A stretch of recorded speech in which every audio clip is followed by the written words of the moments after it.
बाळासाहेबांच्या विचारावर प्रेम करणार आहे आणि कोकणाला आणि बाळासाहेबांना विचारांना कोण पुढे घेऊन जातील ते एकनाथ शिंदे साहेब पुढे घेऊन जातील हा विश्वास वाटल्यानेच आज राजन साळवी साहेबांनी आज साहेबांच्या उपस्थित शिवसेनेत प्रवेश केलाय।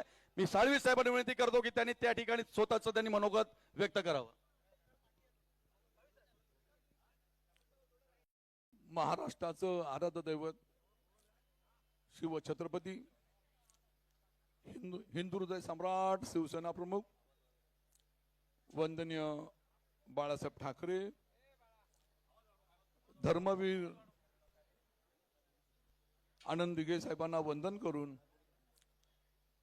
शिवसेनेचे मुख्य नेते या राज्याचे माजी मुख्यमंत्री विद्यमान उपमुख्यमंत्री आणि तुमच्या आमच्या सर्वांचे पालक एकनाथजी शिंदे रत्नागिरी जिल्ह्याचे पालकमंत्री माझे सहकारी उदयजी सामंत राजापूर लांजाचे विद्यमान आमदार किरणजी सामंत उपस्थित असलेले सर्व व्यासपीठावरील शिवसेनेचे सन्माननीय पदाधिकारी आणि माझ्यासोबत आलेले राजापूर लांजा या मतदारसंघातले सर्व विद्यमान पदाधिकारी लोकप्रतिनिधी खास आलेले आमचे सर्व मुंबईवासीय बंधूंनो व मित्र हो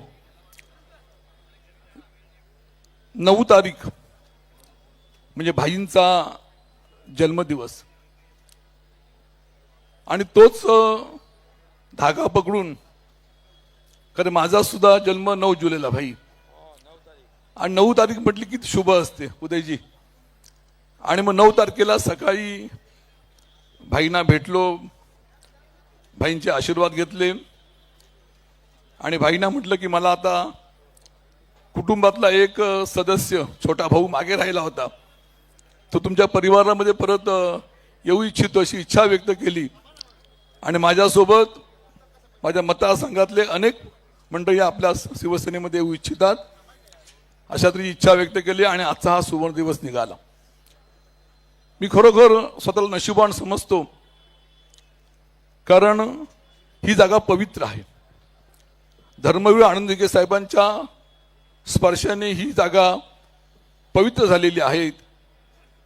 त्यांच्या अधिपत्याखाली शिंदे साहेबांचं नेतृत्व उभं राहिलं हे संपूर्ण महाराष्ट्राने आणि संपूर्ण देशाने पाहिलेलं आहे आणि मला आठवतो तो प्रसंग भाई की वंदनीय शिवसेना प्रमुखांच्या आशीर्वादाने मी 2000 साली जिल्हा प्रमुख झालो आणि जिल्हा प्रमुख झाल्यानंतर या ठिकाणी स्वतः दिघे साहेबांनी माझ्या ठिकाणी सत्कार सन्मान केला होता ह्या आपल्या मठामध्ये आणि पुन्हा एकदा एवढ्या वर्षानंतर शिंदे साहेबांनी या ठिकाणी माझा सत्कार सन्मान केला आपल्या कुटुंबामध्ये सामावून घेतला। मी खरोखर स्वतःला नशिबान समजतो। आज या ठिकाणी माझ्या डोळ्यामध्ये दोन्ही डोळ्यामध्ये अश्रू आहेत। एका डोळ्यामध्ये भाई दुःखाश्रू आहेत का गेली 38 वर्ष शिवसेना प्रमुखांच्या आशीर्वादाने शिवसेनेचं काम करत असताना नगरसेवक नगराध्यक्ष शिवसेनेचा जिल्हा प्रमुख आणि त्यानंतर 2009 2014 2019 त्या कालावधीमध्ये मी आमदार होऊ शकलो नंतर शिवसेना उपनेता झालो। ह्या संपूर्ण वाटचालीमध्ये सर्वसामान्य कुटुंबातला सदस्य एवढ्या मोठ्या पदावरती पोचला आणि तो पक्ष मला आज मागे टाकून सोडून मला आता नवीन प्रवाहामध्ये यावं लागतंय। त्यामुळे माझ्या डोळ्यामध्ये नक्कीच दुःखाश्रू आहेत आणि दुसऱ्या डोळ्यामध्ये आनंदाश्रू आहेत कारण कुटुंबातला सदस्य म्हणून भाईंनी माझ्यावरती प्रेम केलं। 2009 ची निवडणूक त्या निवडणुकीमध्ये भाई आणि आम्ही त्या ठिकाणी विधानसभेमध्ये असेल त्या काळापासून आम्ही 9 आणि 14 19 2022 पर्यंत भाईंनी मला कुटुंबातला एक छोटा भाऊ म्हणून मार्गदर्शन दिशा आणि सहकार्य केलं। त्या भावनेने निश्चितपणे पुढे गेलो आणि भविष्यातल्या कालखंडामध्ये सुद्धा पुढे जायचा निर्णय घेतला। एक दुःख आहे नक्कीच 2.5 वर्षापूर्वी भाई मुख्यमंत्री होत असताना भाईंसोबत जाऊ शकलो नाही ती त्या वेळची ती परिस्थिती असेल पण निश्चितपणे त्यानंतरच्या कालावधीमध्ये हा निर्णय घेतला आणि भाईने मला कुटुंबामध्ये सामावून घेतला। निश्चितपणे आनंदाचा क्षण माझा आहे। आणि मग 2006ला मी पोटनिवडणूक लढवली होती त्या पोटनिवडणुकीमध्ये सुद्धा सामंतसाहेब मी पराभूत झालो होतो. पण 9, 14, 19 मध्ये निवडून आल्यानंतर 2024च्या निवडणुकीला मी सामोरं गेलो. 2024च्या निवडणुकीत सामोरं जाताना मला पराभवाला सामोरं जावं लागलं. ह्याला जबाबदार कोण, हा प्रश्न नक्की आतापर्यंत मी आपल्या समोर मांडलेला आहे. आपल्याला आठवत असेल 2014 साली भाजप सेनेची युती सत्ता आली आणि त्या युतीमध्ये मला वाटलं होतं उदयजी की माझ्यासारखा एक निष्ठावंत सैनिक त्या ठिकाणी मंत्री होईल म्हणून. शिंदे साहेबांनी सुद्धा त्यावेळेला उद्धव साहेबांकडे माझी शिफारस केली होती. दुर्दैवाने होऊ शकलो नाही. पण शिवसेनेचे नेते, आता नाव घ्यावंच लागेल, विनायक राऊतनी त्यावेळेला दीपक केसरकरांना मंत्री केलं. राजन साळवी तिथंच राहिला. तो कालावधी गेला. 2024ची निवडणूक आली आणि मग त्यावेळेला सुद्धा वाटलं होतं की राजन साळवींना पुन्हा संधी मिळेल, कुठेतरी मंत्री होईल.